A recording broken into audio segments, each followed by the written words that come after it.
আসসালামু আলাইকুম। এটা হচ্ছে কিশোরগঞ্জ পাগলা মসজিদ। হঠাৎ করে আসা এ হচ্ছে পাগলা মসজিদের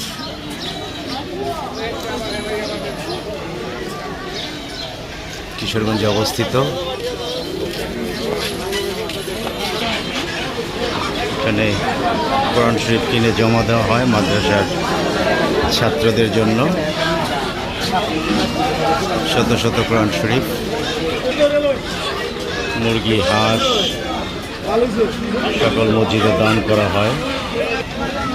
ভাইয়েরা সবাই আসছে আমার সাথে, একসাথে ঘুরতেছি আমরা।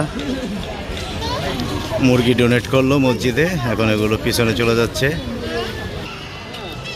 এই রুমে মুরগি কিনে জমা দিতে হয়। এখানে আছে হাঁস, গরু, এটা হচ্ছে পিছনে। যাই হোক, মাঠ থেকে বিদায় নিচ্ছি, বেশিক্ষণ ছিলাম না এখানে। জায়গাটা বেশি বড় না, খুবই ছোট। এই হলো অবস্থা। যাই হোক, আল্লাহ হাফিজ, ভালো থাকবেন।